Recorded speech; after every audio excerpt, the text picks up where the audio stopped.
Welcome one second dear friends. और हम rural development पढ़ रहे थे। पार्ट वन हमने पढ़ा था और हम पार्ट वन में हमने चर्चा किया था रूरल डेवलपमेंट के की इश्यूज़ क्या है।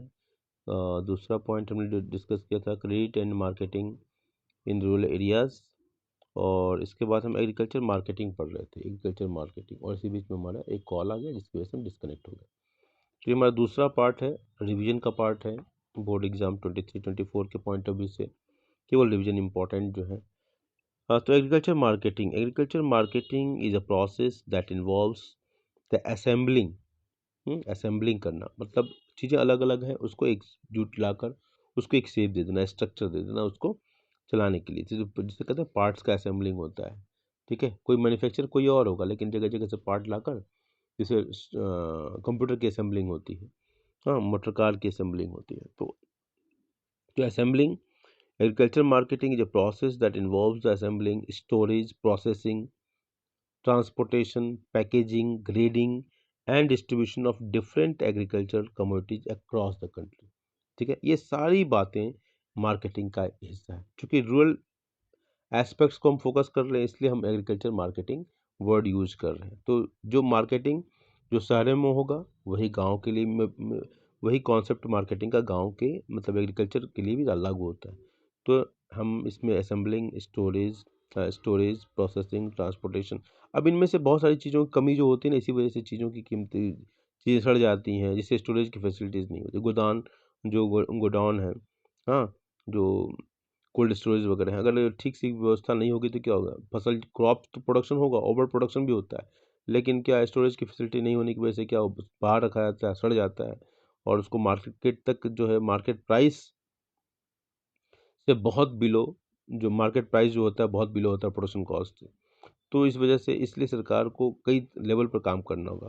पहले बात है स्टोरेज की फैसिलिटीज़, और जगह जगह स्टोरेज करना होगा, ट्रांसपोर्ट फैसिलिटीज़, ताकि सही समय से रूरल एरिया से प्रोडक्ट निकले और से चल जाए, उसके पैकेजिंग, तो ये सारी चीज़ें करनी पड़ेंगी बहुत बड़े पैमाने पर। इस बार सरकार का बहुत अच्छा प्रयास था, लेकिन इसमें कुछ बहुत बाधाएं आ रही हैं। अब इसमें क्या क्या चीज़ें हम शामिल करते हैं। At independence farmers while selling their produce to traders suffered from faulty weighing and manipulation of accounts. तो ये एक जो चीज़ें करप्शन का पार्ट है, तो ये चीज़ें होती हैं। ठीक है, वेइंग कम तौल लगाना, हाँ, और अकाउंट्स में मैनिपुलेशन करना, ये सब सारी चीज़ें इसमें होती रही हैं।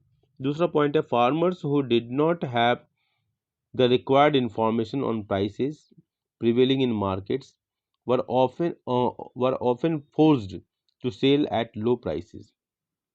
Next point है there was lack of proper storage facilities to keep back their produce for selling later at a better prices। ठीक है, तो lack of proper storage facilities की भी हम चर्चा कर रहे हैं। तो ये सारी चीज़ें जो है एग्रीकल्चर मार्केटिंग की। Need for government intervention in agriculture marketing, अब गवर्नमेंट के इंटरवेंशन की क्या ज़रूरत है। ठीक है, तो government intervention became necessary to regulate the activities of the private traders. ठीक है, प्राइवेट ट्रेडर्स की एक्टिविटीज़ को रेगुलेट करने के लिए जो किसान का भी जो बिल सरकार लाई थी, इसमें इन्हीं सब बातों पर फोकस किया गया था, और निश्चित रूप से फ़ायदेमंद होता। लेकिन जो एक लॉबी है रिच फार्मर्स की, उसकी वजह से सरकार के अपने स्टेप्स को विड्रॉ करना पड़ रहा है बार बार। वो जिस डेयरनेस के साथ वो आगे बढ़ना चाहती नहीं बढ़ पा रही है। This is some you can say drawbacks of the democracy. Government intervention became necessary to regulate the activities of the private traders, as for example money lenders, rural political elites, big merchants and rich farmers. जैसा कि अभी देखा जा रहा है किसान आंदोलन में rich farmers. The need for government intervention is important as a large share of agricultural products is handled by the private sector. ठीक है, the need for a government intervention is important, बहुत important, as large share of agriculture products is handled by the private sector. Next point, measures taken by the government to improve agricultural marketing system in India since independence। ठीक है, measures taken by the government to improve agricultural marketing system in India since independence।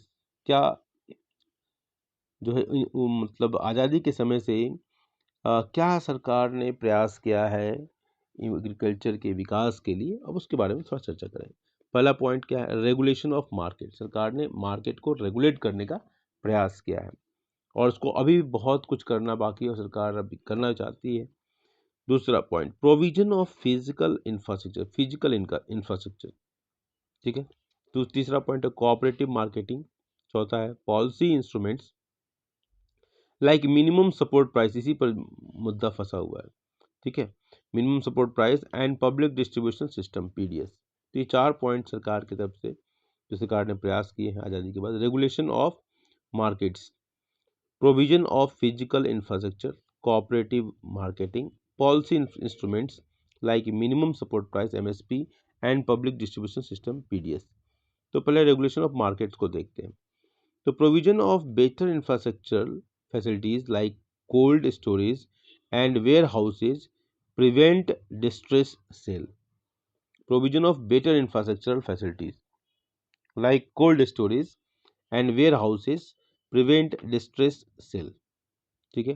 पहला point तो ये कि provision of better infrastructure facility, अच्छे जो है infrastructure दिया जाए, जैसे कोल्ड स्टोरेज वगैरह है, like cold storage and warehouses prevent distress sale, ठीक है। अब इस तरीके से अगर उसको अच्छे वेयर हाउस मिल जाए और जो कोल्ड स्टोरेज मिल जाए तो उनको जो है, डिस्ट्रेस सेल का मतलब होता है कि मतलब हम सेल करना नहीं चाहते हैं लेकिन मजबूरी है कि अगर सेल नहीं करेंगे तो और ज़्यादा नुकसान होगा, तो मतलब उसको उस तरह के सेल को हम डिस्ट्रेस सेल कहते हैं।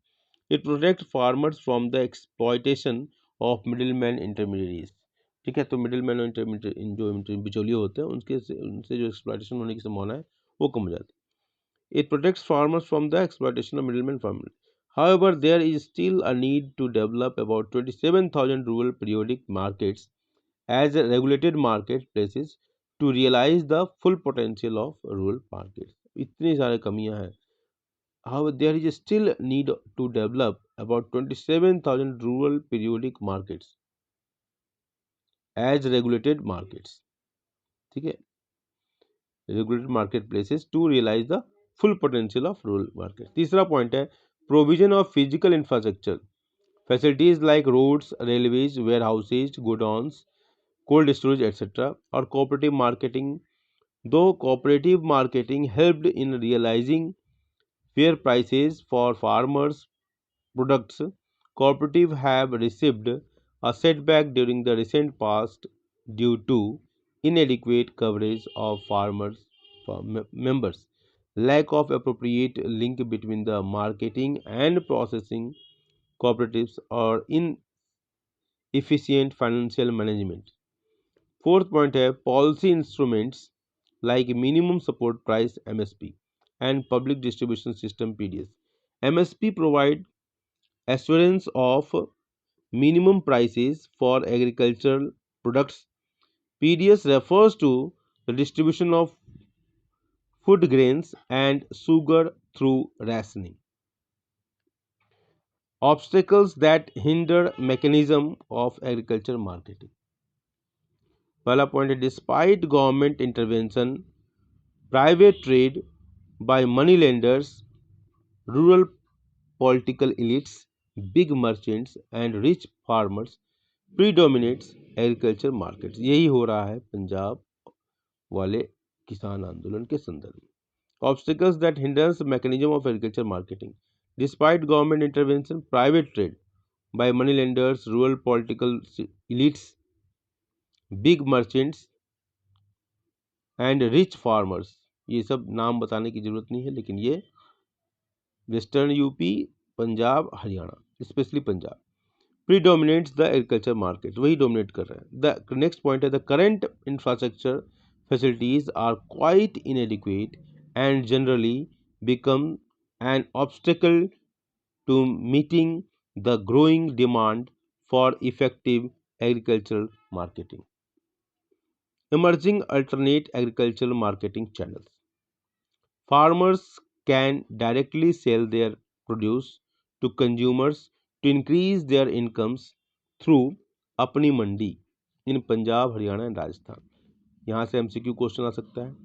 अपनी मंडी कहाँ है? पंजाब, हरियाणा, राजस्थान, ठीक है। हदास पर मंडी in Pune, Raitu Bazar vegetable and fruit markets in Andhra Pradesh and Telangana, and Ujawar Sandys farmers markets in Tamil Nadu। तो ये जो हाईलाइटेड है अपनी मंडी कहाँ कहाँ है, पंजाब, हरियाणा, राजस्थान।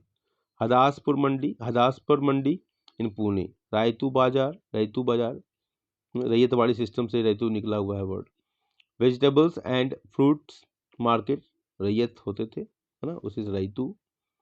तो vegetables and fruits market Andhra Pradesh and Telangana में रैयतू बाजार कहा जाता था। मैं विशाखापट्टनम में था तो रैयतू बाजार, वहाँ श्रीकाकुलम में भी था। तो उजावर सैंडीज फार्मर्स मार्केट इन तमिलनाडु। तो ये emerging alternate market agricultural marketing channels हैं, अलग अलग जगहों पर इसका अलग अलग नाम दिया गया।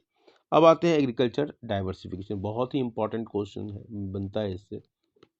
तो agriculture diversification refers to two aspects.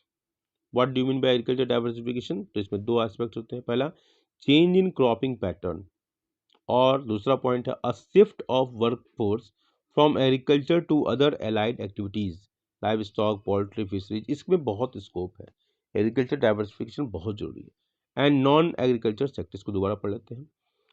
पहला है कि agriculture diversification refers to two aspect. First aspect क्या है, चेंज इन क्रॉपिंग पैटर्न, और दूसरा क्या, a shift of workforce from agriculture to other allied activities, livestocks, poultry, fisheries, etc. and non-agricultural sector. Role of agricultural diversification, non-farm employment. पहला है diversification towards new areas such as livestock, fisheries and other non-agricultural activities is necessary to reduce the risk from agricultural sector. Diversification towards new areas such as livestock, fisheries and other non-agricultural activities is necessary to reduce the risk from agricultural sector. दूसरा point, essential to provide supplementary gainful employment during the off-season period. Essential to provide supplementary gainful employment during the off-season period, ये भी बहुत जरूरी है। तीसरा point क्या है, non farm activities जैसे agro processing industries, poultry, handloom etcetera provide alternative avenues for sustainable livelihood and may raise the level of income of rural people. ये तीनों चीज़ों को हमको करना पड़ेगा, ठीक है। तो रोल ऑफ एग्रीकल्चर डाइवर्सिफिकेशन और नॉन फार्म एम्प्लॉयमेंट, क्या है role, diversification towards new areas such as livestock, fisheries and other non-agricultural activities is necessary to reduce the risk from agriculture sector.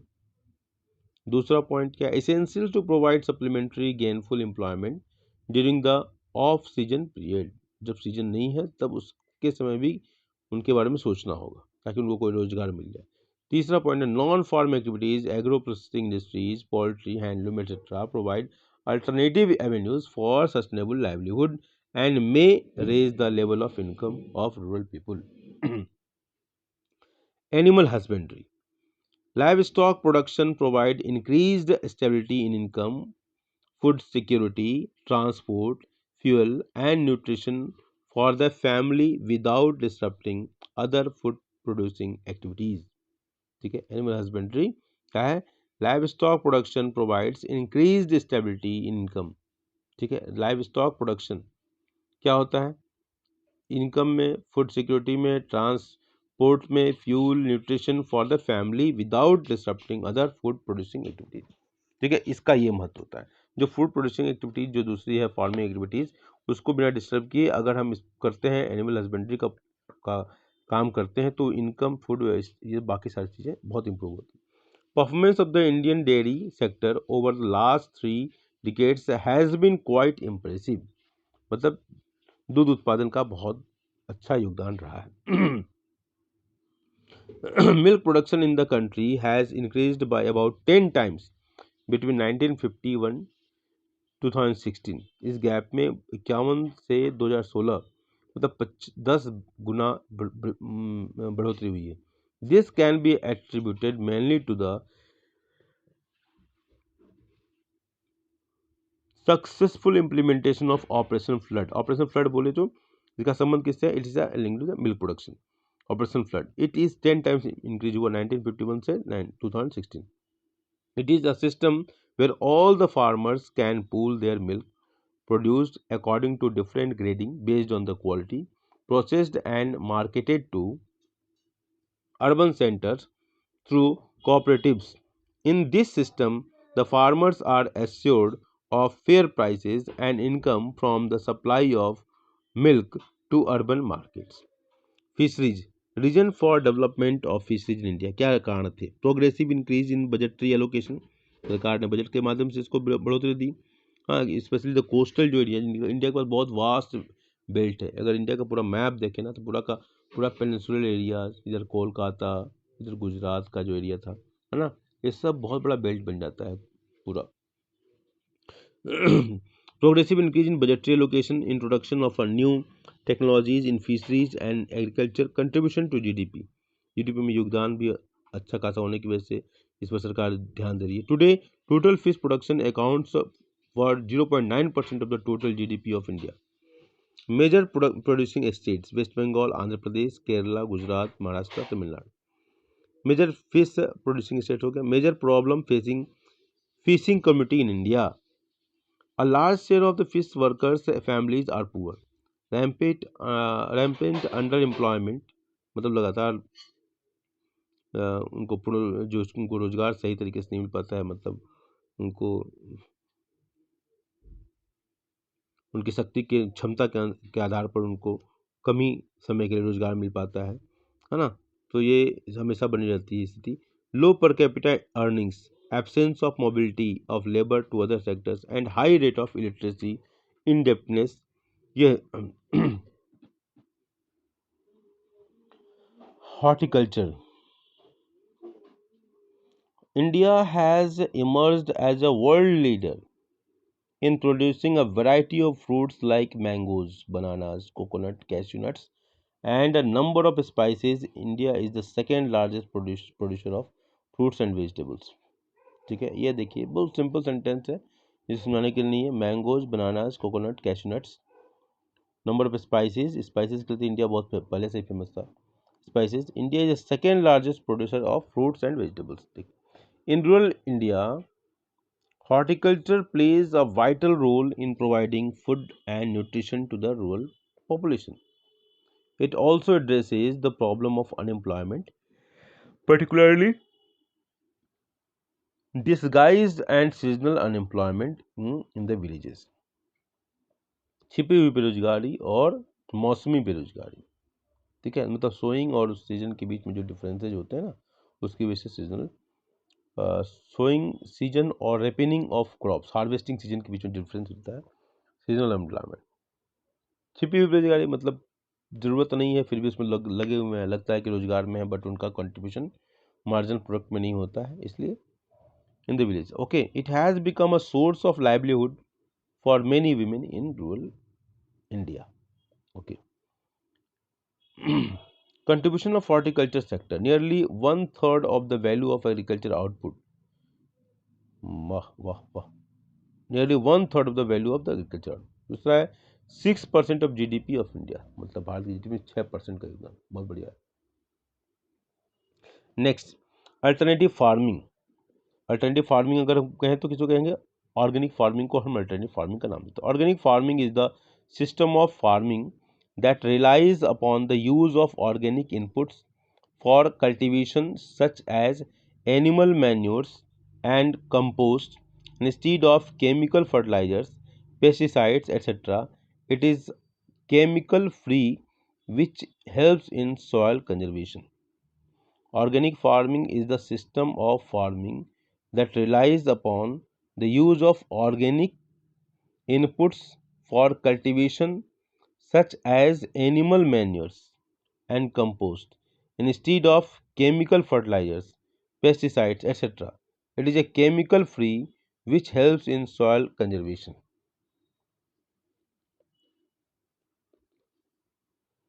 Benefits of organic farming: पहला, safe and healthy food.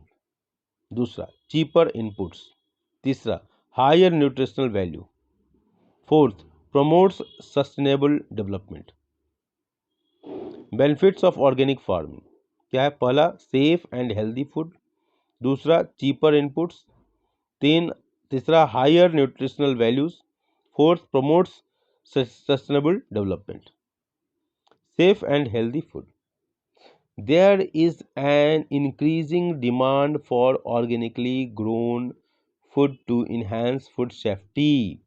Specially ये जो demand है बढ़ती किसमें? जो rich class है, जो educated class है, वो ऑर्गेनिक फार्मिंग के महत्व को जानता है। और वो, हालांकि गांव के लोग भी ऑर्गेनिक फार्मिंग के महत्व को जानते हैं, लेकिन जो प्रेशर है, इकोनॉमिक प्रेशर ऐसा है कि गांव के किसान भी अब फर्टिलाइजर पे डिपेंडेंसी ओवर प्रोडक्शन के चक्कर में कर रहे हैं और अपने नेचुरल तरीके से दूर होते जा रहे हैं। तो सेफ एंड हेल्दी फूड होता है पहला, इसका बेनिफिट ये है। दूसरा, cheaper inputs. Organic farming offers a means to substitute costlier agriculture inputs such as HYB seeds, chemical fertilizers, pesticides, etc. with locally produced organic inputs that are cheaper. Next है वो food crop protection को बहुत follow करते हैं, जिससे मतलब leguminous plant वाला जो कॉन्सेप्ट है ना, हाँ, कि एक बार दलहन, एक बार तिलहन, एक बार रबी सीजन क्रॉप, रबी क्रॉप्स और खरीफ क्रॉप।